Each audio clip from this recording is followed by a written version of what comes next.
We're going to get started. First of all, on behalf of Lisa Fox-Martin and all of our trustees and staff, we apologize that you're so crammed in. And we really didn't expect a crowd this large, so we completely underestimated, and so we apologize, but thank you. We did want to be in the house because we're going to be talking about historic houses, and it just seems so appropriate to imagine it in the space. And so I guess you're just going to have to imagine a larger room. So part of right. So welcome everybody. This is the kickoff to our 2015 Sunday Salons, and we decided to shake things up a little bit this year in more ways than one, and have our salons be, instead of people coming from Harvard and the Metropolitan Museum of Art talking about 19th century, we thought we should just bring in the immediate present and bring Thomas Cole and Frederick Church and all of our favorite artists right up to the present day. And so today we have a speaker who can launch this season by telling us a little bit about how other historic houses have done this. And he's highly entertaining and very well highly sought speaker, so we're delighted to have him today. Our show this coming season, in case you hadn't heard, is being done in partnership with Olana, and we've invited in a team of curators who have chosen artists who all count Thomas Cole and Frederick Church as inspiration. But their work doesn't look anything like Thomas Cole and Frederick Church's for the most part. So it's really interesting. And we're going to be hanging the art and installing it all over this historic site, inside, outside, at Olana, in the historic spaces on the landscape. It's going to be quite an amazing thing to see and really a unique experience. So we invite you all to come back for that. We'll open May 1st. So today I'm going to introduce David Barnes, who is going to introduce the speaker. Oftentimes we have David Barnes' introduction that we read aloud, but today we have him in the flesh. So please welcome David Barnes.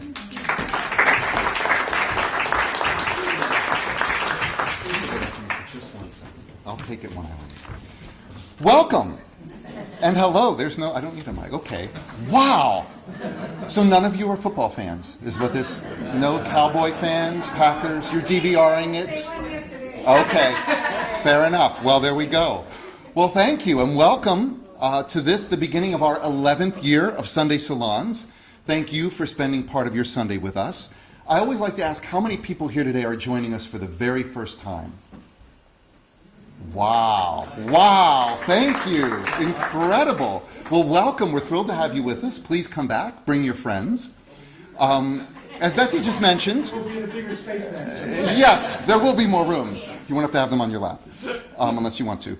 So, as Betsy just mentioned, this year we have an exhibition unlike anything we've ever done before. For the first time at the Cole House, we're collaborating with our good neighbors at Olana on an exhibition. For the first time, there are 28 artists with works on display both inside and outside of the two historic sites. But perhaps most importantly, for the first time at the Cole House, you will not have to be dead for at least a century to have your artwork on our walls. For the first time since Thomas Cole lived here, contemporary art will hang on the walls of Cedar Grove. Now, I would like to take a blind survey, meaning you close your eyes. Close your eyes. I can see you, so close them. And raise your hand if you think this is a good thing. Wow. I'm not going to tell you how many raised your hands, but thank you. Thank you. Raise your hand if you either aren't sure or if you hate the idea. And it's really okay because all our eyes are closed, right? Very good. Now, you can't raise your hands for both of them. Okay. All right. Well, it is very different. It's very innovative. It's very controversial. And I'm here to tell you today, it is very much like everything else we've ever done here. We're always trying to show you something you haven't seen before. How many of us knew who Mary Blood Mellon or Mary Josephine Walters was before the ladies of the Hudson River School exhibition? How many of us had seen those paintings by Duncanson or by Mignot before those shows? As with most of our other shows, all the art, as Betsy mentioned, will be either directly influenced by Cole and Church or with the landscape that was their muse. Like all our other exhibitions, we'll learn new things about Cole and Church. We'll learn about the power of the landscape that drew them and us here, and about how that landscape inspired and continues to inspire the creative spirit. I think it's the perfect outgrowth of last year's show, where we looked not only at Cole's influence on his student Church, but on Church's influence on his teacher. How many people saw that show? Right. beautiful show, right? I mean, that's just me saying that. This year, instead of only looking backward, as we did last year, we can also take a dynamic look at where we are and where we're going. How did the art movement Colon Church we're a part of resonate with other artists, inspire other artists? Not only that, but this new exhibition may bring us, in my opinion, closer to some aspects of the way things were here at the Cole House when Cole lived here than any show we've ever had. Because in Cole's lifetime, this wasn't a museum. Okay? It was the home of a contemporary artist and a gathering place for other contemporary artists. Church, of course, studied here. Jasper Cropsey, William Sidney Mount, Asher Durand, and others visited here while Cole lived here, and many more visited after Cole died. This home has always been a mecca for working artists. Isn't it time to let them know they're welcome? Not just in the door, but on the walls. Now, not everyone will like this, as our blind survey showed. But isn't that always the way it is with art?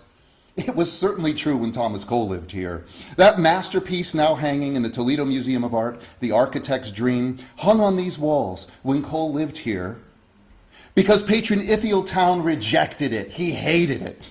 I know it's hard to believe, but the first controversial contemporary art to ever hang on these walls was painted by Thomas Cole himself.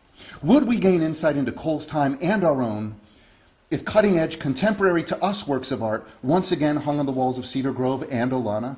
Can contemporary art enliven and reinvigorate historic spaces? Well, we're going to find out, which is why we have with us today the leading expert of our time on this concept of displaying contemporary art in historic homes.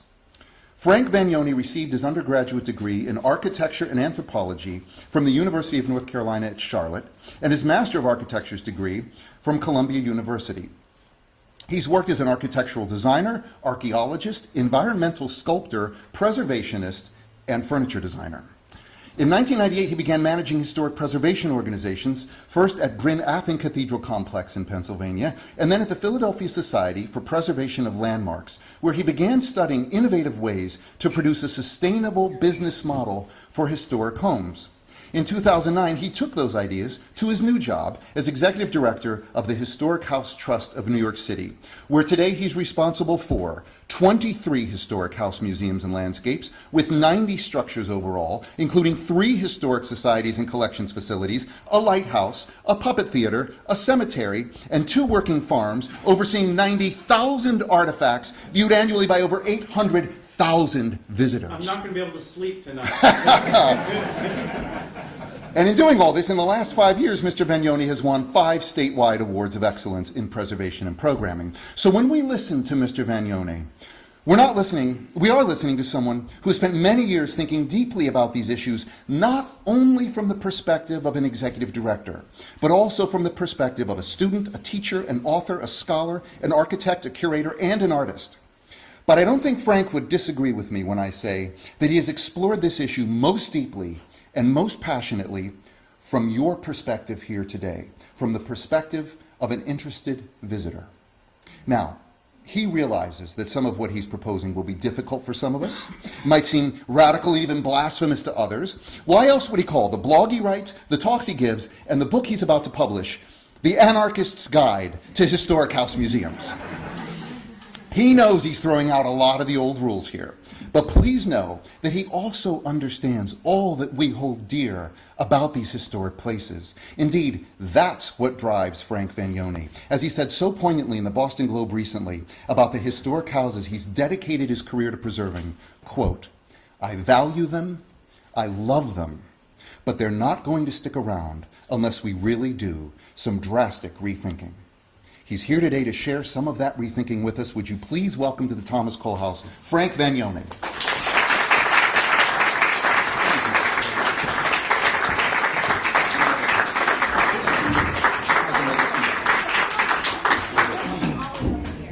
I don't know what to say. Thank you.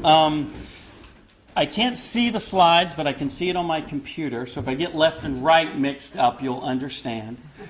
It is true that where I'm coming from is a real kind of hybrid mix between someone who runs very small historic house museums where we couldn't pay the electric bill to another house museum where we had a $36 million endowment. So everywhere in between is really where I'm coming from.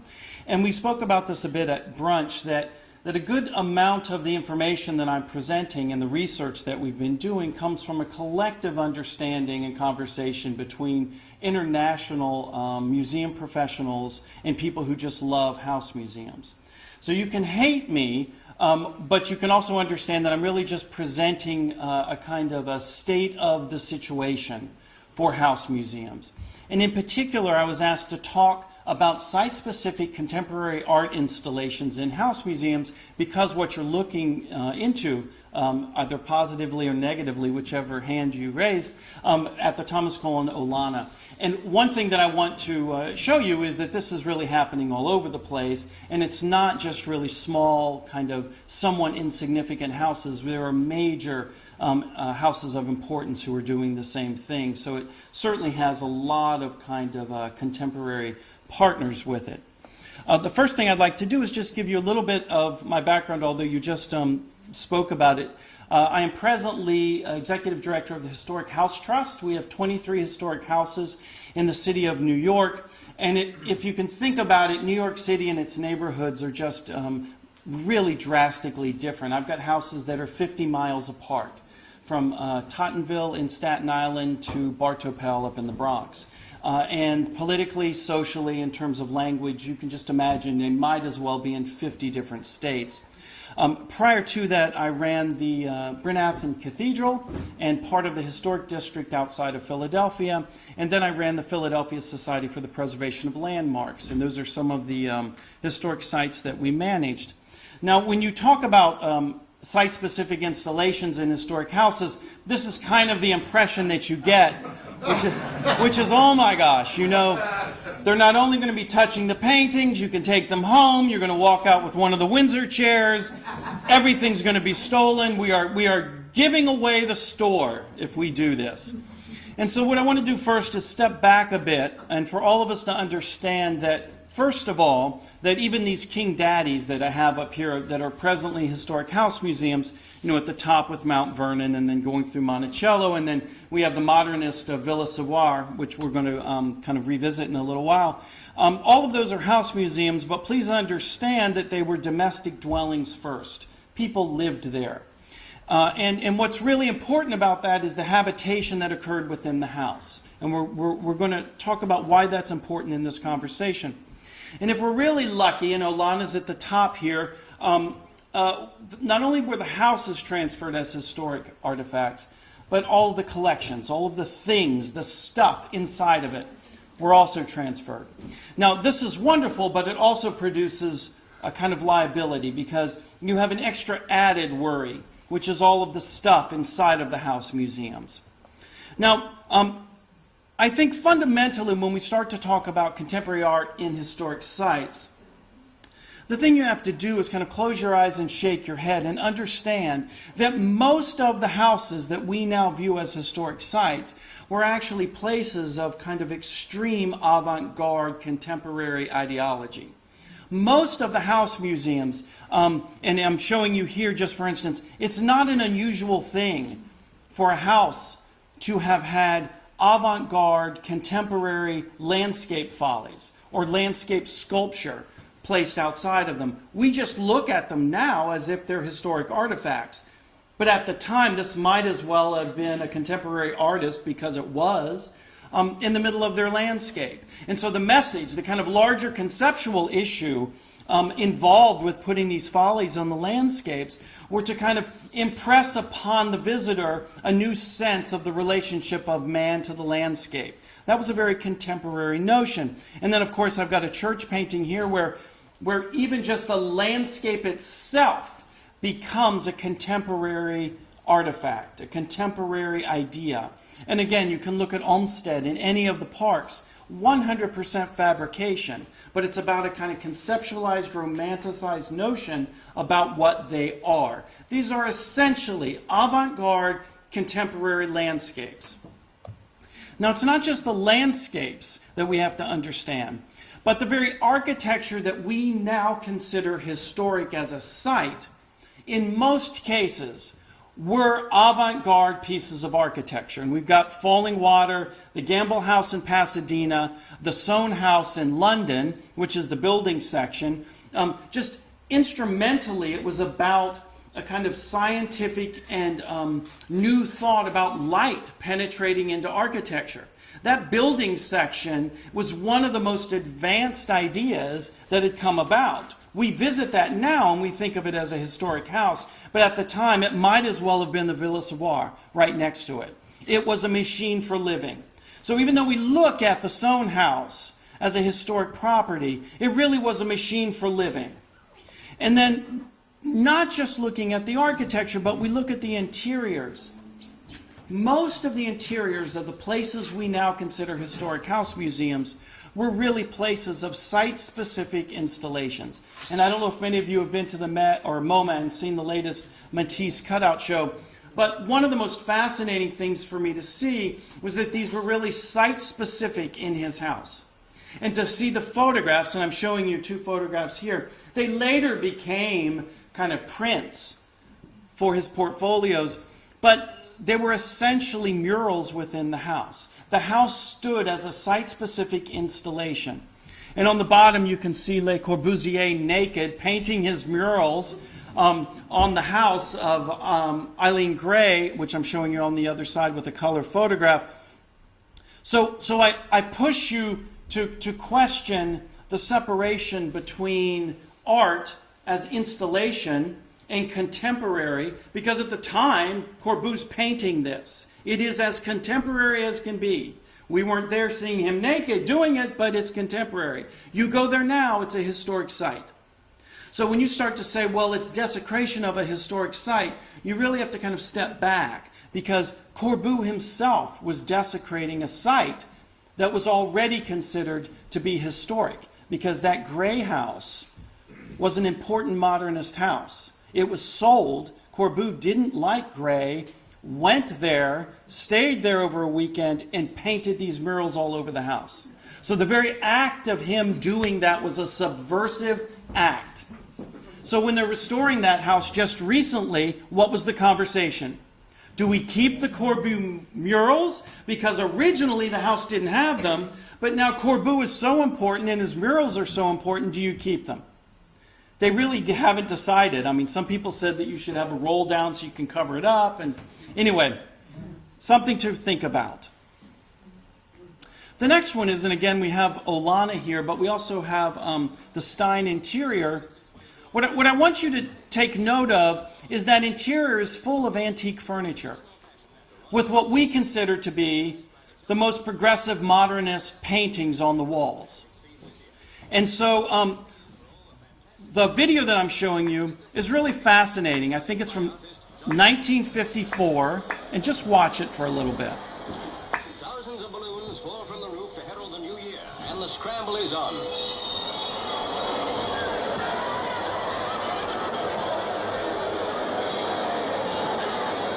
Now comes the parade of the tableau. 120 muscular rugby blues, 50 more than last year, are on hand to try and stop the crowd overturning and smashing the floats. But it's all in vain. Here goes the first. So why am I showing you The this? musclemen try to stem the flood, but The pictures next to this video are Tiffany's Long Island estate, which if you know of it, it was really this really fabulous estate. The front portico of it is now at the Met in the American wing. And the image of the interior is showing you an entire wall, which is of Tiffany glass. This was a kind of modernist statement. The entire wall is dissolved as a stained glass window. Well, the building was fabulous. The art installations, which were contemporary, were fabulous. And the video I'm showing you, even though it didn't happen in the house, is very similar to the infamous parties that Tiffany had inside of that house. People would come from New York City out to Long Island, and they would spend long weeks there having party after party after party at this house. So the thing that I want us to understand is that the houses are important, the interiors are important. But what's even more important is that we transcend the objectness of both the house and the artifacts. And we really look at the kind of dwelling within, the life and activity within these spaces. Because if we think about contemporary happenings, and so I don't say contemporary installations, I say contemporary happenings, and you'll understand why I say that. When we think about historic sites, we have to understand that real things happened there. Real parties, bawdy parties, studio mixes, people visiting. I mean, Monticello was a fascinating experiment in contemporary life. I mean, what we have to do is kind of set aside our notion that historic house museums are kind of preserved for eternity. If we're really interested in history, then we understand that those are quite simply shadows of what's really valuable, which is the life that occurred within them. And in this slide I'm showing you on your left is from a New York psychiatric hospital where they discovered, I think it was something like 100 and something suitcases up in the attic. And they opened them up and they realized that these were the belongings of all of the patients when they first came, and they would store them up in the attic. And so they just had an exhibit of all of these suitcases. So the suitcase is the historic site. The things within the suitcase are the artifacts we have in our historic site. And the real story here is the legacy that those two come together and tell us. And the other picture is from a photo series across the world of asking people to pull out all of their possessions within their house and put it in their front yard or put it on the sidewalk. It's a really fascinating kind of contemporary art study about possessions and meaningful habitation.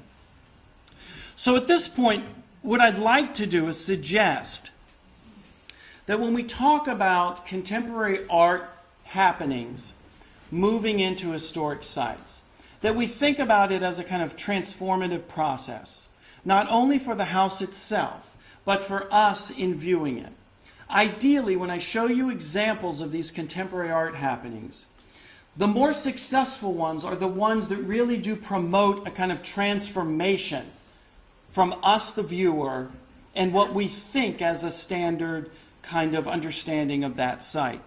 And so whether you go to the more traditional side of this chart or the more progressive, innovative side of this chart, it really should promote a sense of transformation. And so once again, this kind of binary, this polarity between one side, which is the traditional artifact-based placement of something within the context of the house museum, and it's much more kind of textual and thought process, or those that are considered more contemporary, experience-based, immersive, the idea of a recombination of things rather than simply an insertion, and that they're tactile, that you actually engage them in a kind of physical way. So what I hope I've done, at least at this point, is to show you that there's really kind of two ways you can take contemporary art installations in a historic site.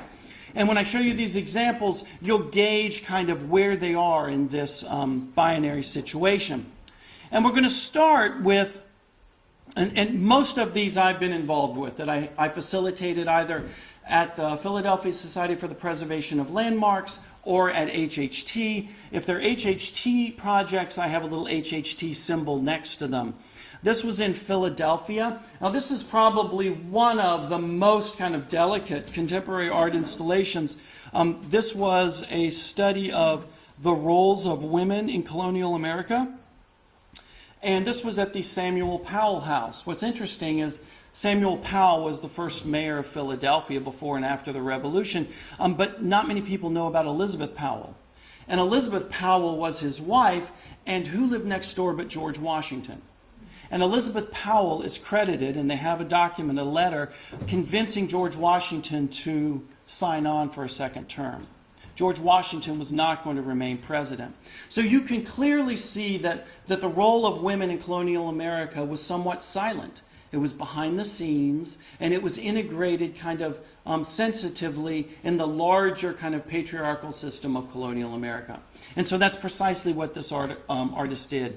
She duplicated personal effects of Elizabeth Powell and placed them throughout the house. And there was text involved, but this was really a kind of delicate placement within the Powell house. The next one is one that I helped consult through the Chipstone Foundation. This is Wilton House in Richmond. And what you'll see is there's something on the table there, there's something above the fireplace, there's something on the floor.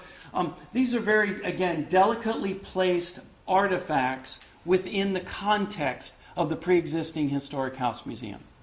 This isn't really invasive. This is a kind of, in a way, a cerebral placement that hopefully makes you kind of see those spaces in a different way. Another project in Philadelphia is Karen Klimnik.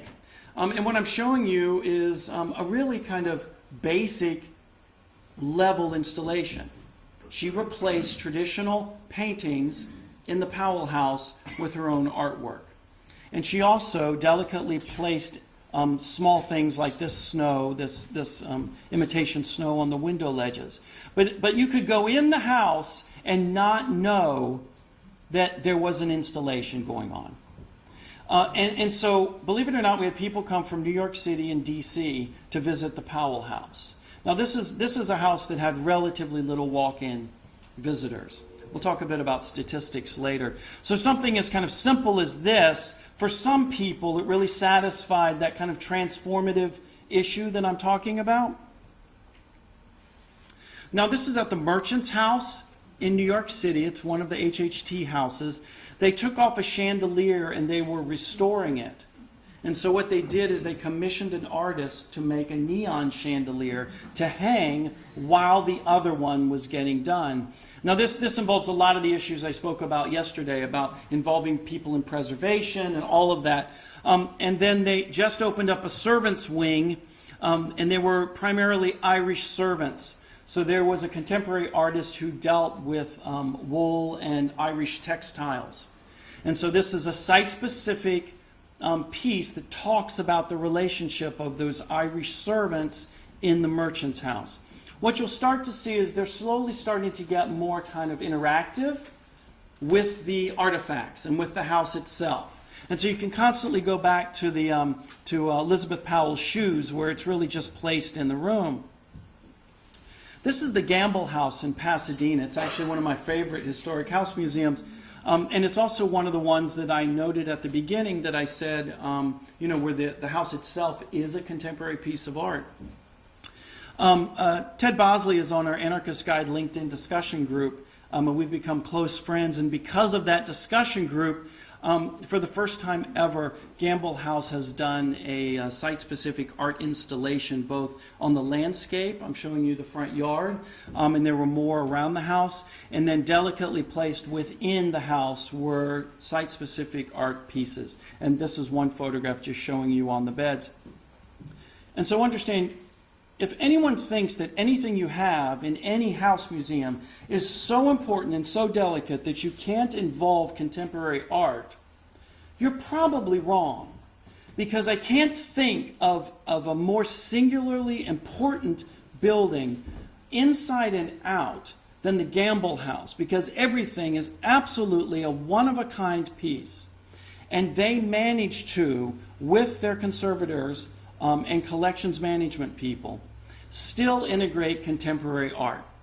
I spoke with Ted, and he said that their attendance increased, their gift shop sales increased, and their news coverage increased astronomically. It's kind of an interesting thing. It was the first time that the Gamble House ever did something like this, and he said it was very successful. This is another HHT project which is going on right now. 2 years ago, we started a Wagner Special Needs Education Program for children on the autism spectrum. And so this is at Morris Jamel Mansion. We commissioned an artist to take some collections pieces and actually crochet around them.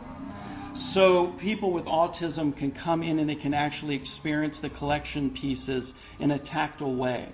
So it's a much more immersive, tactile way of understanding habitation where quite frankly most people on the autism spectrum never come to a historic house museum.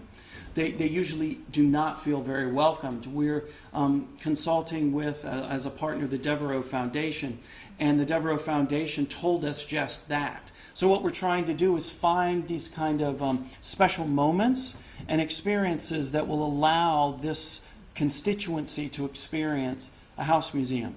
So once again, you're seeing a contemporary artist overlapping with historic artifacts and fabric in a way that is completely sensitive to their use and is tied back to a transformation of the visitor. This was a Philadelphia Fiber Arts Festival that we had at two of our houses. And you can also start to see that we're now starting to really engage the collections pieces in a really kind of serious way. Now, mind you, all of your concerns, we had a full collections committee. We had a very experienced curator involved. And so every one of these pieces, for instance, the draperies were pipe cleaners. This was about a relationship between the yellow fever epidemic in the Physic House, and Dr. Physic is one of the doctors who stayed in Philadelphia when I think around 1/3 of the total population died of yellow fever. So it was very integrated with the historic narrative of this house. The other picture, you see the fireplace with the fabric coming out of it. That's the Powell House, and the Powell House for a good number of years was turned into a boar and horsehair factory storage warehouse. And so all of the pieces in that house were made by artists out of those materials. So the contemporary artists were dealing with the historic kind of fabric, literally and figuratively, of the narrative itself. Now, this is one that's really quite interesting. It was at Morris Jamel Mansion. You can see that there are these states on the floor. You also notice that they're juxtaposed against the grid of the floor itself. The size of the states are proportionate to the number of incarcerated in those states. And interestingly enough, that number corresponds to the number of slaves in those states at the time that the house was built. So then you start to see this kind of cognitive relationship between the contemporary art as a kind of insertion into the historic house museum model. Sure, the furniture was moved, but you can see that the carpet was used as part of that relationship, and it was fully integrated with the historic narrative of the house itself. This was a piece in Philadelphia, again in Dr. Physic's house. This house is really one that has presented itself as kind of a high point in decorative arts of the Federal style. And Candy Depew, who is a Pew Fellow actually, she came in and she fully integrated her contemporary pieces with the collections pieces. And this actually caused so much of a stir that some of the tour guides slammed the doors to the rooms and they refused to show people the house. Why? Because you couldn't tell the difference between the historic objects and many of Candy Depew's. Well, that was precisely the point. Candy Depew works in ceramics. She works in golds and blues. And in this shelf right here, what is Candy's and what's original collection piece? And the table with all of the porcelain pieces on top, what you're not seeing is that the ceiling had a plaster medallion in it.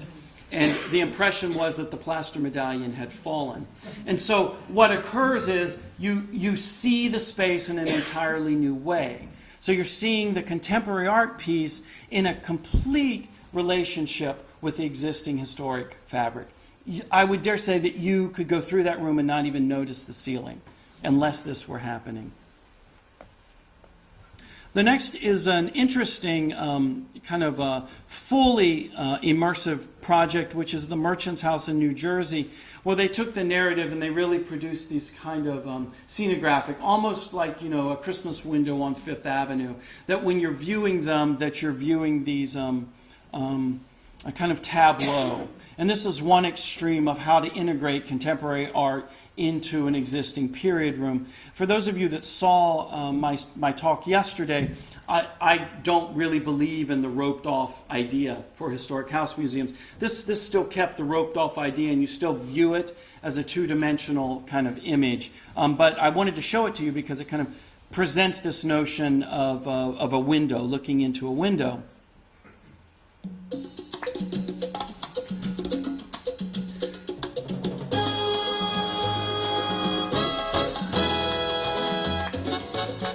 Now, I just have to tell you, this was at the Powell House in Philadelphia. And this is a fancy house in Society Hill that's a historic house museum. And when you come to this house, you do not expect to hear the national anthem of Puerto Rico playing from a transistor radio on top of the piano in the ballroom. What I'm showing you is a really full house installation by Roxana Perez Mendez, where she presented notions of the slave trade at the time of colonial America to the Caribbean, Puerto Rico. And so what she did is she inserted particularly strong Puerto Rican references throughout the entire house. And so porcelain pieces just like Candy Depew. The one image on the bottom left, how many of you have seen those great doll houses in most historic house museums? You don't really know why they're there. The Powell House has one, and what she did is she presented a video installation of a hologram, and she inserted Puerto Rican images, Puerto Rican slavery images, inside the dollhouse at the Powell House. So as you're walking by, you could look into it and you could see actual interaction. This was a really fascinating thing. In addition to all of these kind of physical and audio installations, she also taped herself, and I'm showing you a television piece there, of being in the house. We actually let her in the house for a weekend. She taped herself being one of the occupants and dealing with these issues of slavery and the slave trade. Really, really interesting relationship. This is Mega Words. This was probably one of the most kind of totally environmentally immersive ones. Every room had video installations in it. Now, mind you, there really was nothing other than video. But I'm showing you on this video piece, this is, for instance, the kind of thing that was playing in these still images that I have on this page. So you walked into the historic house, and they were, and Mega Words, this particular exhibit was about poverty and its relationship to the 1%, as we now know it after the fact. And so you'll see in the middle of the Powell House garden is this shanty town with the tents, which you were able to go through, and they had small exhibits within that. And each one of these video installations projected on the walls were about poverty in Philadelphia. And the reason why this was really valuable in the Powell House is because Powell House is considered elitist. Powell House is considered one of the finest, most beautiful houses. And even at the time of colonial America, this was one of the main houses. So to put on an installation and a happening like this in that house was a real acknowledgement from landmarks that there was some discussion needed about how historic houses were portrayed. And I want to just have a little aside about this for a moment. It's really important, if you're doing art installations, at least in my perspective, that you allow the house and the organization some level of criticism from the artist and series of artists. Because quite frankly, and if you saw my lecture yesterday, one of the main 5 critiques is that a lot of people consider house museums to be propaganda, and that they portray images and information and narratives that are not the whole truth. And one way to kind of get over that with a new constituency, with a new audience, is to allow, in a safe way, a contemporary artist to kind of reflect on the narrative that you're presenting. And what it does is provide a very kind of safe zone for that kind of dialogue. As part of the Mega Words happening, we actually had a series of seminar discussions in the ballroom, talking about these sorts of things. It was really, I would say, a very transformative experience, both for the organization, but also for the artists, as well as the people visiting. And when I talk about kind of critique of organizations, the top is Fred Wilson in Baltimore. This is a very famous installation where Fred Wilson was allowed to go into the collections and pull any pieces out and make new recombinations of them. So the top, what you're seeing, are really beautiful chairs. And they're all facing a slavery hitching post. So this is what a slave would have been lashed, tied to. So of course, the point here that's being made is the patriarchy and the kind of white perspective of museums is what's dominant. Now, the Baltimore Museum allowed this very important installation to occur. It occurred in many different ways in this museum. And this was in I want to say it was 94, 95. It's still considered one of the more important site-specific installations. At the bottom is Shinobare. Do you see the little guy with no head who's flipping? Shinobare is a Nigerian artist who inserts these figures into historic sites to kind of make points about frivolity, about the narrative, the relationship of African American heritage with what's presented at historic sites. We'll talk a bit more about him in the next slide. And this image right here is actually an artist from here in Hudson, where he takes traditional textiles and then subverts them by needle pointing on them. And so it looks like I may be using this artist in several of my houses in New York City that are kind of colonial, kind of traditional colonial historic house museums. And what you'll see is that these things are very kind of subversive, but they're done in a way that is thoughtfully portrayed. So when you see them, that you're, oh, I get the point. I see that there is another way to view this textile, this drapery, this wallpaper. And this is the Shinobare. This is at Ballantine House at the Newark Museum. This was 2009. So what the Ballantine Historic House Museum allowed is for them to take over the entire dining room, and his installation had this kind of raucous, kind of celebratory feast happening with all of these figures with really interesting, colorful, kind of African-inspired textiles. And so there's a very strong kind of subversive and also critical critique of the house itself, of the way museums portray things. And we're hoping to get Shinobare in one of our houses in New York in this coming year, the Morse Jamel. Now this is one that's at the Grange in Ontario, Canada.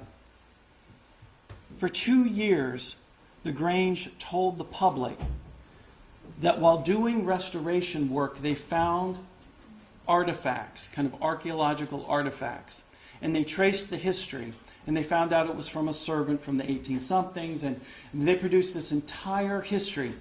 It wasn't until after 2 years that they told the public that it was an art installation, and it was completely false, conjectural. I know, some people hated it, and some people loved it. If I'm not mistaken, it's still going on. It's a really fascinating statement on authenticity, historic interpretation, and kind of meaning in historic sites, and particularly historic house museums. So just think about it. You know, what we consider to be historic and true and authentic can very easily flip. As in yesterday, I mentioned the Sally Hemings and Thomas Jefferson situation, and that flipped on a dime. What was conjecture and what became history. And in terms of conjecture, this is Schuyler Fane. This is from a gallery in New York City. It's called the Lincoln Bedroom. There have been, from even in Lincoln's time, there were people who questioned Lincoln's kind of full spectrum of his sexuality, which many people have considered it purely conjectural. Well, this artist reconstructed a historic room from which Lincoln shared a bed with Joshua Speed, and the years are right there. And so this was a fully immersive historic interior of conjecture, and you could go and lie on the bed You could see the size of this bed. You could see the size of this room. And this was a fascinating kind of upfront critique about how we view history and what we value as credible storytelling. So it was I think, a kind of sensitively done way of suggesting that history may not be as final as we like to think it be. Another example of this is this plaque. There were a series of plaques in Lowell, Massachusetts that they put up in a historic mill, actually. This was done by the marketing group for this retail center. And they restored this mill and turned it into a retail center. And they put up these fake historic plaques. And so this one talks about an argument between William Burroughs and Kerouac, right? And about that they got in a knockdown drag-out fight over a comma, the placement of a comma. Well, before people realized that these were fake, they actually took them as real. They went viral. And so once again, after the fact, people realized that it was an art installation, that it was a kind of comment on the larger issue of historic preservation. A project in Philadelphia that we did was fascinating, and I almost didn't know about it, and I was executive director. Well, it wasn't because I wasn't paying attention. I actually was really paying attention to these people. I don't know if many of you know about the kind of private meetings that Ben Franklin had in Philadelphia. It's really how the United States was formed, through these private meetings. We think of it as being the kind of Continental Congress. It's really all those meetings behind the scenes that formed what was the Declaration of Independence. And so these artists took this notion of private, behind-the-scenes, nighttime meetings, and they started having these parties where word of mouth was the only way that you knew about them. So the happening was the kind of engagement of the individual. And they took historic recipes, the artists cooked them, they made the tablecloths, you can see the dishware, they made the dishware, the napkins, they produced their own broad pieces. The whole point here wasn't necessarily the event, it was the process of the event, noting the kind of secretive process of the formation of the United States. Now again, this was happening in the Powell House, and it was happening in a historically accurate spot because we believe some of those meetings occurred at the Powell House. I wouldn't have known about it unless someone called me up and said, "Are you going to the party tonight?" I'm like, "What party are you talking about?" So I show up, and everybody starts clapping because Frank was finally notified that it finally got around to the executive director to show up at the party. And I have to tell you, it was probably a really, really wonderful experience. It was, and all of these are bringing in constituents who you wouldn't normally see at a historic house. And I have to say that in order to pay the bills, we had to have weddings at our houses. Never once in any of these contemporary art happenings did we have anything damaged or stolen from our historic house museum. Weddings were a common occurrence with an elbow through a painting, a banister being broken. He's shaking his head. There was such reverence during these shows.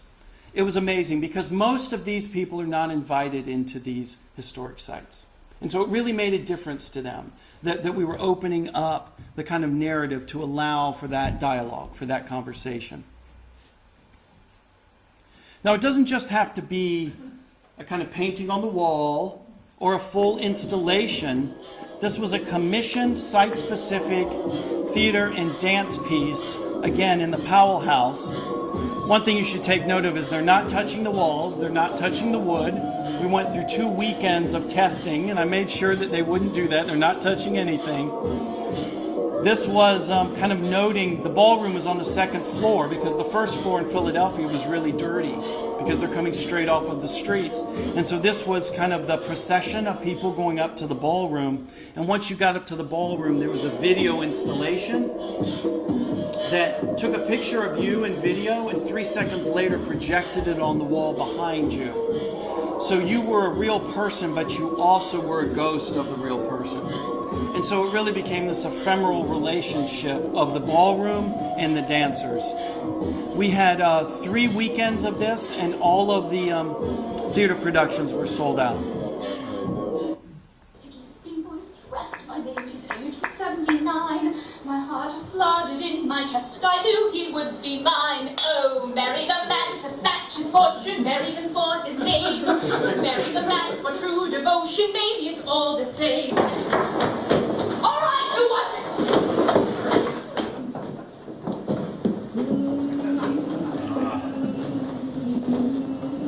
Have any of you seen Sleep No More?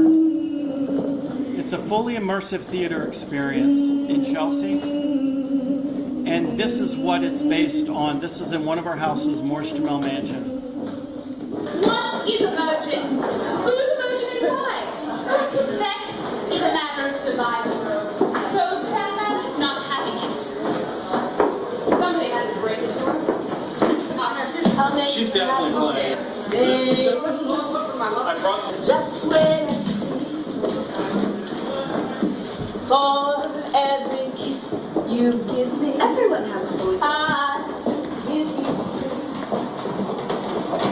Oh, since the day I saw you, I have been waiting for you.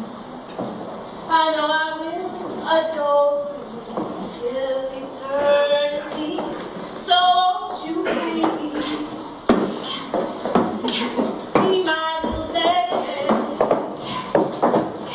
baby, my darling, be my baby now.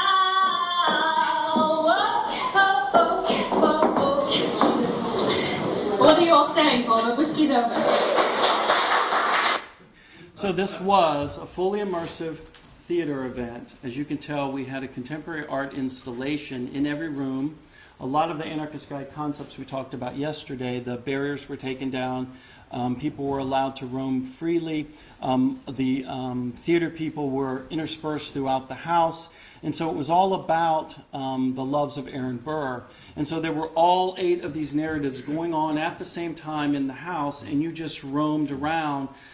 Dickens' Mrs. Havisham was based on Madame Jamel.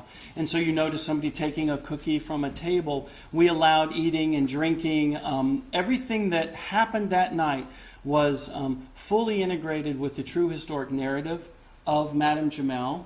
She's kind of bawdy. There was some conversation that Madame Jamel was even a prostitute in Rhode Island, that she had married many men for kind of financial reasons. She was a social climber, kind of Vanity Fair-like idea.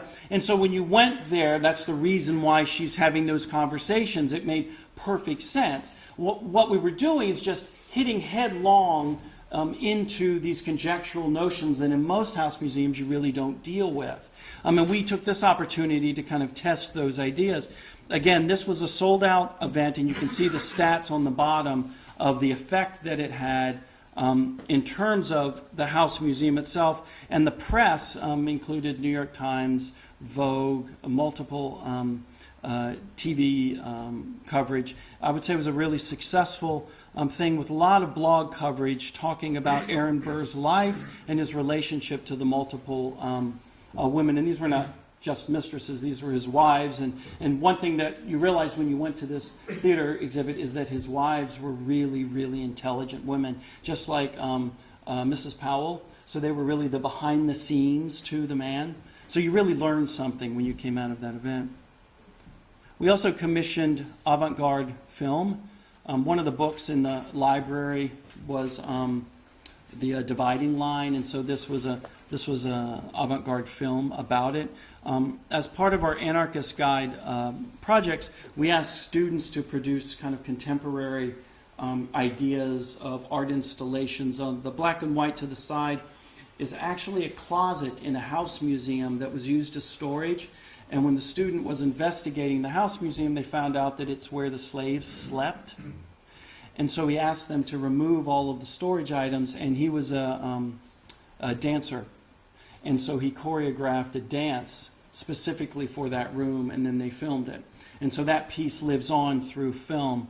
The other image is another artist who wanted to take images from contemporary street life and portray them in the windows of the historic house.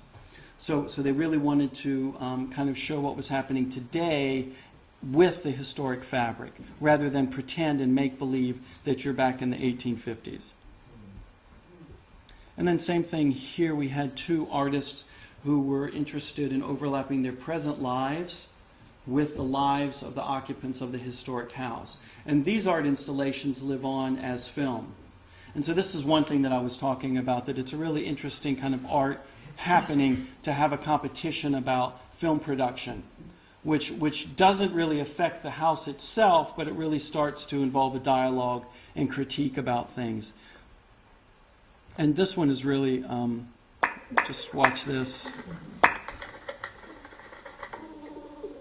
This is entirely photoshopped. This is a long film. This is in the Powell House. This is a really beautifully, spectacularly preserved room.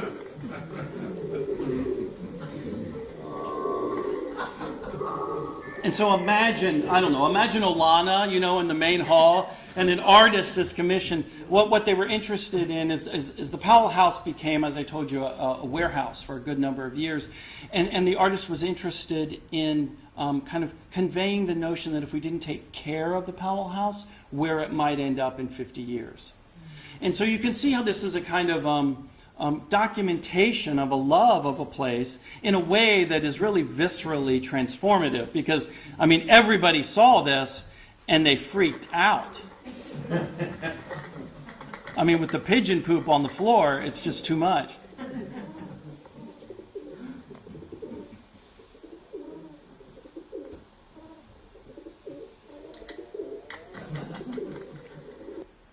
We also worked, and partnering is a really good thing to do. This Bowerbird is an avant-garde music company in Philadelphia, and we just provided space. And these usually consisted of avant-garde musicians with artists, and so they would overlap. And when I say happenings, these were happenings. These were interesting things happening within the rooms of the Historic House Museum. This is a project we're doing right now in Staten Island. It's called Art This House. We're commissioning 4 artists to paint 4 different murals about immigration and what it means to be American. We're painting it in tinted primer, leaving it up for 4 months, and then we're painting it historically correct, and we're using social media as a part of this whole process. This is one at the Dyckman Farmhouse. So when we talk about exterior, the house can be a foil, the landscape, trees, vistas. This is the Latimer House. Louis Latimer helped actually produce the tungsten filament. So they're light-based relationship between African American heritage and Asian American heritage. If any of you know Menoken in Virginia, Menoken, this is a ruin right now of a historic house museum, and instead of saving the house museum as a kind of restoration as we would know it, they're actually encasing it in glass. And so the house itself becomes the ultimate artifact. And then they'll use that artifact for contemporary experiences and meetings.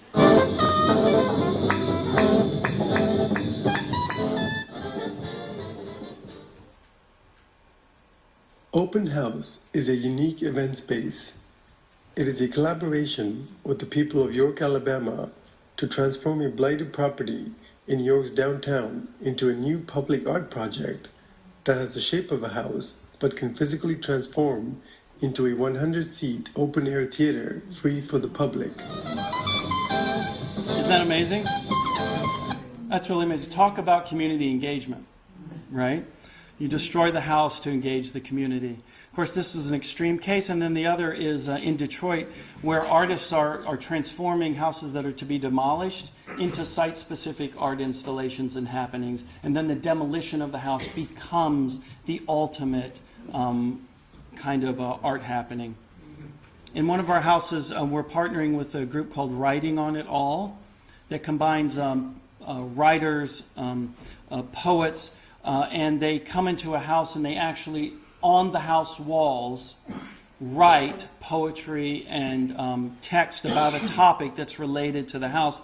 Now you wonder, how are you doing that? Well, they traditionally do it with abandoned houses, but we're putting special stuff on the walls to allow them to do it, and then we're able to keep those as kind of artifacts of the event. And we're partnering with several universities in New York City, so the students will engage this process as well. We spoke a little bit about anarchist tags, which is a crowdsourcing way, which I really very much consider to be kind of art installation when engaging a visitor, what their thoughts are. And then when we talk about community engagement, it's not just art happenings within the house and on the walls. It's bringing your kind of legacy and idea out into the community. The one that's moving on a video is an artist who wanted to take a reproduction of a period room from the Met and turn it into a movable bus stop throughout New York City. So you take the thing out to the people. The woman on the bike, it's a mobile kiosk for our Latimer Now project, where we actually go around Flushing and we ask for them to answer what brightens your day. And remember, Louis Latimer is the one who helped actually design the tungsten filament. And so we're engaging community to come back to the house by asking them what brightens their day. It can also be something as simple as commissioning a photographer to come in and kind of rethink what your house is. This was at the Lot House, and these were with L Models and a professional photographer. They actually did this for free because they wanted to be able to come into the house. This is the ethics of dust. This is a preservationist who believes that dust and debris is actually worthy of preservation. So he will go on the walls and pull off all of that debris, and then what you'll see on the one photograph is it's affixed to scaffolding, so the debris becomes an artifact in itself. And just so you think this isn't all so crazy, these are 3 international precedents that with the entire experience is an art installation. In Brussels, the Dennis Sievers house in London, and then the house in Kiev, where everything that's not part of the original occupants is painted white, and everything that is left alone. So the entire experience, imagine the entire house kind of becoming an envelope for this narrative, this larger narrative. And the preliminary results for these art happenings, I just put some statistics down. I'm not here to convince anybody to do this. I'm just saying that this is something that I've been doing since probably 2005, 2006. And there have been really positive results on all levels in trying to do this at a historic house. And I write a lot about that in my blog at Twisted Preservation. And then yesterday I gave the presentation about the Anarchist Guide to Historic House Museums. And this concept of contemporary art is one of the concepts. There's something like 40-something concepts about how house museums could engage in a new way different constituents. And so there I'll end right there with a kind of full spectrum of where one might want to go with art happenings in a historic house museum. Thank you so much.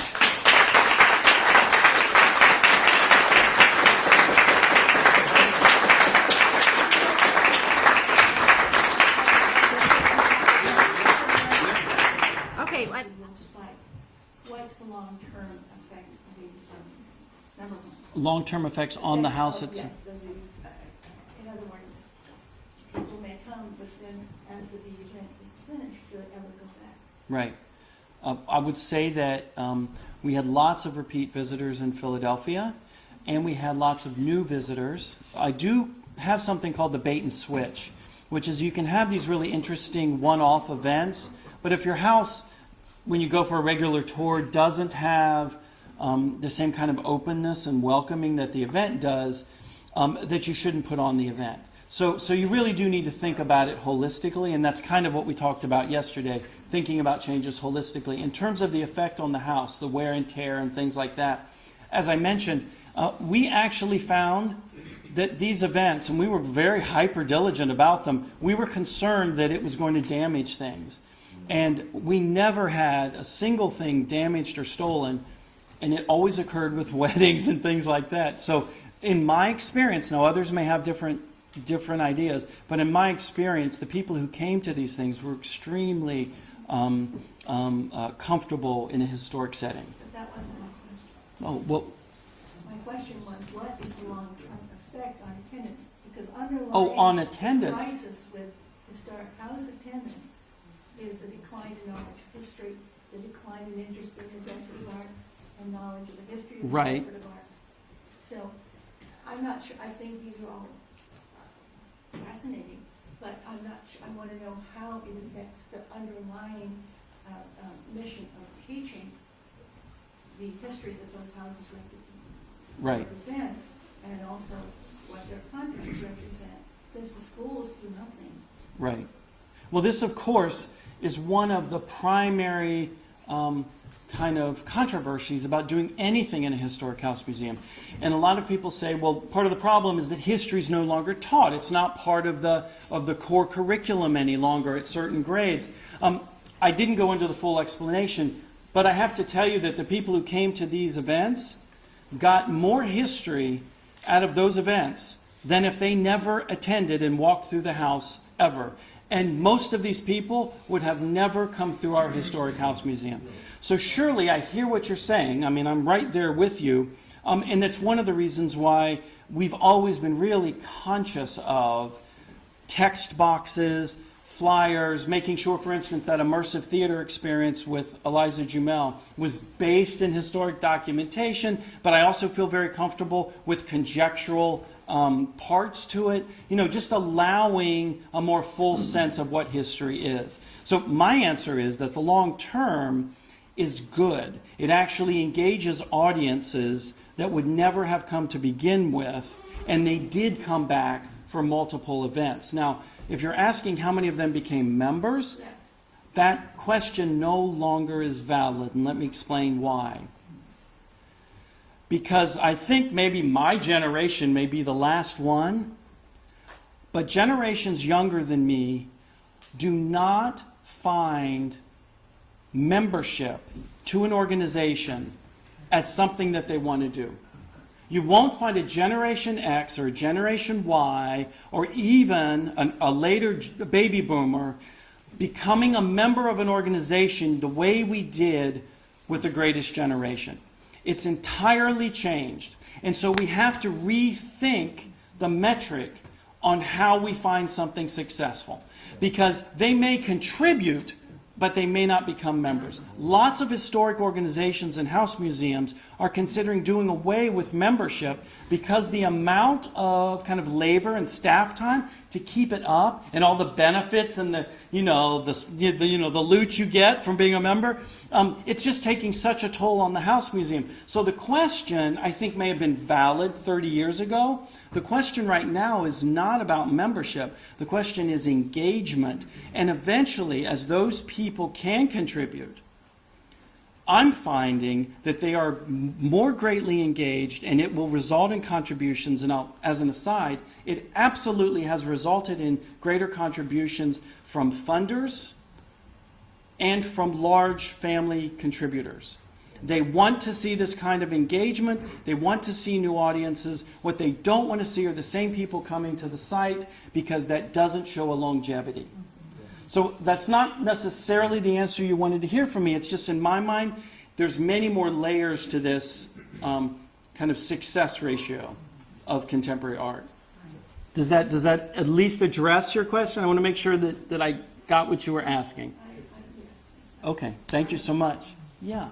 Your name, sir? Ralph Sansari. Ralph, nice to meet you. So if anything, I see it as a breath of fresh air into a historic home. The other point I wanted to ask you to talk about is, I understand that when you juxtapose contemporary art in a historic home, it intensifies both, right? Just makes you just more keenly interested in both aspects, both points of view. But along the way, you're talking about propaganda, you're talking about manipulation, but there's one word that you skirted around, and that's exploitation. And is that part of the art form? Is that part of the expression? Well, it's interesting because I've also seen a lot of artists who are invited to do these kinds of installations and happenings, and they don't feel comfortable being in a place with stuff. They want you to remove all the stuff. And so what they want is the white cube. And so the artists that are successful know how to exploit the stuff, the narrative, the house itself, its context. If that's what you're talking about, absolutely. That's when I say a kind of transformative situation. A really good artist who's appropriate for this kind of work is someone who can understand thoughtfully how to kind of critique, and I'll use your word, exploit the context. So absolutely. Yes? Warner. Not okay. Interestingly, when Frank and I were in Italy a few years ago, we at the Borghese, they had a Francis Bacon and a Caravaggio exhibit right next to each other. So you'd be looking at the two, and It probably was one of the most amazing. thrilling Yeah. things I've ever seen. As a board member, my question about this is like the incredible Aaron Burr theatrical happening. Once you set the bar up there and you do an exhibit like that, if they come back the next year and the velvet rope is up and the guitar's on the other side, are they going to be Yes, disappointed? absolutely. You have to keep thinking. I mean, once you've opened the Yep. Pandora's box, you've got to keep. And these are pilot programs, but you're absolutely right. As I said, I spoke about it yesterday, the bait and switch. If you're going to do these things, and they're going to bring their grandma and the aunt who's on vacation back to your place, and it's the velvet rope again, well, that's even worse than not doing something at all. So you, as an institution, we have to either get on board Yeah. with something like that or stick with the velvet rope. That's right. Or allow a self-critique of the velvet rope. Yes. Because there are plenty of artists. I mean, I think even Mad had an artist whose sole exhibit was a kind of chromed or bronze velvet rope. Like, that was it. There was no artwork there. It was just the rope itself. I should include that. Thank you for bringing that up. I'll put it in here. When you did the Aaron Burr with the theatrical Yeah. event, how long did that go on for? I mean, with the actors, I mean, just logistically. You mean like it went on for an evening, so it went on for maybe 3 hours? Is that what you mean? No, I mean. One shot. Oh, that was one shot. That was one shot. Oh, it was a one shot deal. That was. Okay. Because, again, it was a pilot project to see. And I had sent all of my executive directors to see Sleep No More. And that's where that came out of, is that executive director said, let's try that. She's going to be doing another one, I think, coming up in the fall. Any other thoughts? Yes, sir. Yeah, I volunteered Alana in here, and I just want to say about the theater thing. We did do something with Alana, and I thought it was great. And in general, I like what you're saying, but as I was looking at it, I was thinking a little differently. I'd like to get your view on it. That's okay. Yeah, that it's more, some of the art exhibits are more about the novelty. I would say they're second tier art. This is not top of the line, transcendent, great art that's coming out now, but kind of second tier. But then again, I thought, but this is, I keep seeing these houses opening up, and I'm like, how do you keep one after another? I mean, this is just amazing. I assumed it was always here, and then I found out, no, it's 2001 when I moved back after being gone. And so, I mean, it's interesting because is it Karen like the Klimnik, Karen Klimnik is not second tier. It was probably the one that I liked the least. It was basically pictures on a wall. But You know? the idea that you need novelty. It's interesting you say novelty. I would say what you need is a real strong artistic conceptual idea about why you're putting it in the space. I mean, I have to say that the Elizabeth Powell plaster artifacts was a really powerful exhibit. You know, I bought the shoes. I have the shoes in my office because it was so meaningful to me. I mean, you know, some of those I liked, some of them I didn't like. I didn't like the avant-garde film one. You know, I could barely sit through it. It was 3 hours of like, but you know what? The place was full. You know, and I thought, we're better off because we offered this. It is true that most of these didn't cost us anything. You didn't pay the artist. They wanted, the artist approached us because they wanted something other than the white cube. Now, I don't like just using an artist and not paying them. We would start to give stipends. I mean, Candy Depew was one of them. I mean, Candy Depew could get a good amount of money. She had just come from the Rosenbach where she had done something similar, and she insisted on doing this for us at the Powell House. So I would say that we were very conscious to not abuse an artist. If an artist is used in any of these pictures, it's because that's what they wanted to do, and we worked with them. And I had to feel like it was helping them in their career. What we're doing now in New York City, though, is they've just come out with a kind of baseline pay for artists. And we are absolutely paying our artists, even the baseline pay. It's coming from an artist organization. So it's certainly not $500,000 to put one of these on. I mean, it was a lot of money if I spent a couple $100s on a sign and then a couple $100s on text boxes and things like that. Most of these were shoestring budget. So do you put one in, a new one every year? I mean, is this ongoing every year? At Landmarks it was. In HHT right now we established the CAP program, which is the Contemporary Art Partnerships, probably 3 years ago. And we've had several every year. And as I said, we're looking at 3 or 4 this year. And we got NEA grants. We're paying the artist. We're paying the house's stipend. What we're finding is that the money is following these things, that they're happy to have this kind of new engagement. Yes, sir. And your name, I'm sorry? Any artists you wouldn't invite to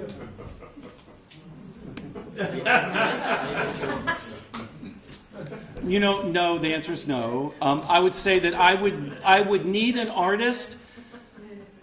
I would need an artist who appreciated history and appreciated the narrative and the legacy of the house. Because the last thing I want is an artist to come in and just plop their artwork and have nothing to do with the narrative of the house, our legacy, and for them to kind of think that it will have some kind of conceptual relationship to the house itself. I want something that's deeply embedded into our narrative. And in that way it's educational and it's meaningful. That's just my view, though. I would love Kara Walker to do something, but I could never afford someone like that. So I would just have to talk with him. I just had a meeting with someone just yesterday here in Hudson, and he's the needlework guy. And I spoke with him. We looked at all the houses. We decided which house we want to look at. He's going to come up to New York and look at them. He wants to do a site-specific installation. It's going to be really interesting, but it's not just taking his artwork and putting it up on the wall. Yes, sir. Your name?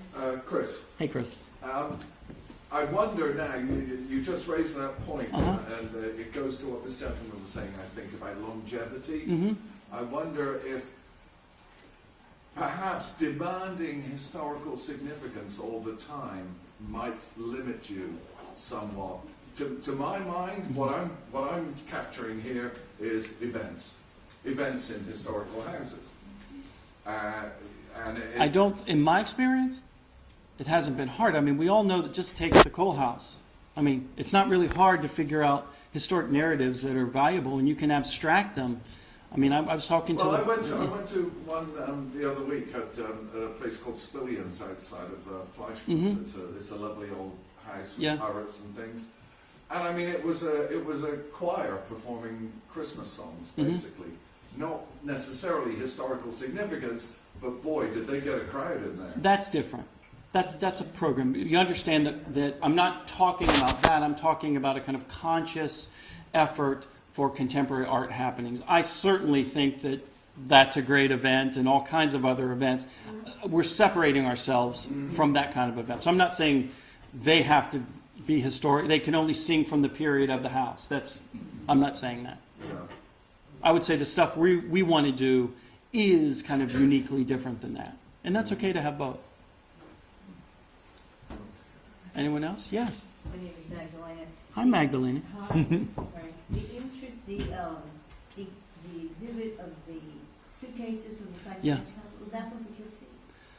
No, it was upstate New York. Yeah, I don't know where exactly. Buffalo? Somewhere in that area. It's fascinating. You can put it up on Google and it's there. And it was in the New York Times, also a half a page description. What was fascinating is all the people were buried with just numbers in the cemetery. So what this did is this kind of produced an identity to the anonymity of history. It's a really fascinating notion.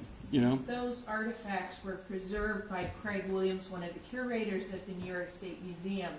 And Craig got a lot of criticism Really? for concentrating so long on those suitcases from the Psychiatric Museum. But when they finally went on exhibit, it was considered very important. I don't know who And if criticized Craig- him because I if- think they're fantastic. If Craig hadn't done it, who knows what would have happened Yeah. to that stuff. It's amazing. It's an amazing, and I have to say that it shows a contemporary view of history, because we've gone from kind of, you know, the George Washington and John Adams and Thomas Jefferson to the anonymous psychiatric patient. Like that's a major transformation of how we view history and what's valuable. I think it's a great exhibit. Anyone else? Yes. Who I am is not important. You can say I'm an artist because I do dust and I have things thrown around. Okay. Okay, so your definition of an artist would include that. But, and do take this personally, I think you're nuts. And if they start listening to you about redoing the Thomas Cole House with these kinds of drunken debauchery kind of exhibits, that's not art. And I'm sure some of those previous owners or original owners of those homes are rolling over in their grave. And I'd hate to see that happen to Thomas Cole. He was a Well, good, man. I appreciate that, and I value that. A wonderful artist. And when you say contemporary, does that mean contemporary to the house, or contemporary to, say, Thomas Cole, or contemporary to us? When I say contemporary, I can mean both. This was a slide from yesterday. So I've been called a menace before for these ideas. So you haven't said anything, thank you. You haven't said anything to me that I haven't already heard, and I value it. And I've had people call my board and tell them that what I talk about goes against every established preservation, curatorial, and museum management practice. And my answer is, you're absolutely right. And I think there's room for both. I didn't include this today because I didn't know you were going to be here, but I'm glad you were, because I can show you that. And I'm not invalidating your comment. It's completely valid. It's just, here are these ideas, and you need to be part of the conversation, right? I certainly love these places. I mean, there I am in 9th grade as a Tar Heel Junior historian producing a model of a Victorian house that was moved into 4th Ward, Charlotte, North Carolina. I've loved history for as long as I can remember. So I'm not someone, that's why anarchist is so funny. Like, to think of me as an anarchist. I mean, I love these places. So you're talking to somebody who, I bet you if you sat down and had coffee with me, you'd probably find out that we love these things just as much. I just feel like I want them to be here for my grandkids, and I'm not so sure they will be. That's just my take. You can disagree, but that's my take. And I am a menace, and I apologize.